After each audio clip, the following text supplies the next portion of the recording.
Hi all. YouTube ചാനലുള്ള എല്ലാവർക്കും, YouTube ചാനലിനല്ല പൊതുവെ എല്ലാവർക്കും ഫോണിൽ യൂസ്ഫുൾ ആയിട്ടുള്ള ഒന്നാണ് സ്ക്രീൻ റെക്കോർഡിംഗ് എന്ന് പറയുന്നത്. നമുക്കിന്ന് സ്ക്രീൻ റെക്കോർഡിംഗ് എങ്ങനെയാണ് ചെയ്യുന്നതെന്ന് നോക്കാം. ഫസ്റ്റ് തന്നെ സെറ്റിങ്സിൽ പോയിട്ട് കൺട്രോൾ സെൻറ്ററിന്ന് ഞെക്കി കഴിഞ്ഞാൽ അതിലായിരുന്നു നേരത്തെ സ്ക്രീൻ റെക്കോർഡിങ്ങിൻ്റെ ആപ്പ് എനബിളായിട്ട് വരുന്നിരുന്നത്. ബട്ട് ഇപ്പോൾ നമുക്ക് ഫോൺ മുകളിൽ നിന്ന് താഴേക്ക് സ്ക്രോൾ ചെയ്ത് കഴിയുമ്പോൾ ഇങ്ങനൊരു ബട്ടൺ കാണും. ആ റൗണ്ടിൽ കാണുന്ന ബട്ടണാണ് സ്ക്രീൻ റെക്കോർഡിങ്ങിൻ്റെ ബട്ടൺ. ലോങ് പ്രസ് ചെയ്ത് കഴിഞ്ഞാൽ ഞാനിപ്പോൾ അത് മിനിമൈസ് ചെയ്ത് കാണിച്ചിരിക്കുന്നു. അതിൽ ലോങ് പ്രസ് ചെയ്ത് കഴിയുമ്പോൾ താഴെ ആഡ് ആൻഡ് കൺട്രോൾ എന്നുള്ളൊരു ഏരിയ നിങ്ങൾ കണ്ടിട്ടുണ്ടാകും. അതിൽ ക്ലിക്ക് ചെയ്താൽ മതി. ഒന്നുകൂടി കാണിച്ചു തരാം. മുകളിൽ റെഡ് കത്തി കിടക്കുന്നത് സ്ക്രീൻ റെക്കോർഡിംഗ് ഓണായി കിടക്കുന്നത് കൊണ്ടാണ്. ലോങ് പ്രസ് ചെയ്ത് കഴിയുമ്പോൾ ആഡ് ആൻഡ് കൺട്രോളിൽ ഞെക്കി കഴിഞ്ഞാൽ അതിൽ റൗണ്ടിൽ നിങ്ങൾ കാണുന്നുണ്ടാവും ഒരു സർക്കിൾ സംഭവം സ്ക്രീൻ റെക്കോർഡിംഗ് കിടക്കുന്നത്. അതുപോലെ തന്നെ നമുക്ക് മറ്റ് യൂസ്ഫുൾ ആയിട്ടുള്ള സെറ്റിങ്സാണ് താഴെ കൊടുത്തിരിക്കുന്നതെല്ലാം. ഞാനത് എല്ലാം ഒന്ന് കാണിച്ചു തരാം.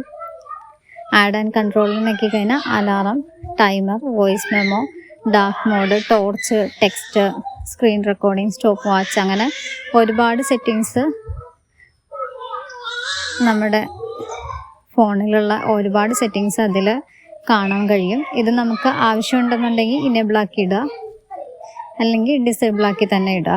നമുക്ക് എപ്പോഴാണ് യൂസ്ഫുൾ ആവുന്നത് അപ്പോൾ ചെയ്യാം. സോ ഇങ്ങനെ ഒരുപാട് സെറ്റിങ്സ് നമ്മുടെ ഫോണിൽ അവൈലബിൾ ആണ്.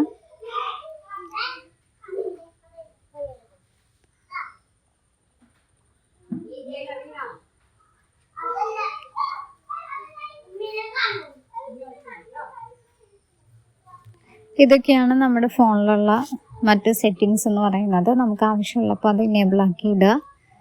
Accessibility, hearing accessibility, motor accessibility, vision accessibility, അങ്ങനെ ഒരുപാട് ഫീച്ചേഴ്സ് ഉണ്ട്.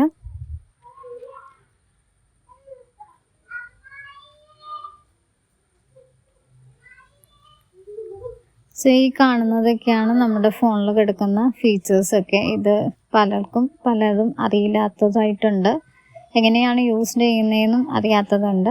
ഇനി ഞാനത് സ്ക്രീൻ റെക്കോർഡ് ചെയ്തത് എങ്ങനെയാണ് ഓപ്പൺ ആക്കുന്നതെന്നാണ്. നമ്മൾ സ്ക്രീൻ റെക്കോർഡിങ് ആ റെഡ് ബട്ടൺ മുകളിൽ ലൈറ്റ് കത്തി കിടക്കും പോലെ ഒരു റെഡ് ബട്ടൺ ഇനേബിളായി വന്നിട്ടുണ്ട്. അതിൽ ക്ലിക്ക് ചെയ്ത് കഴിഞ്ഞാൽ സ്റ്റോപ്പ് ചെയ്യാനുള്ള ഓപ്ഷൻ വരും.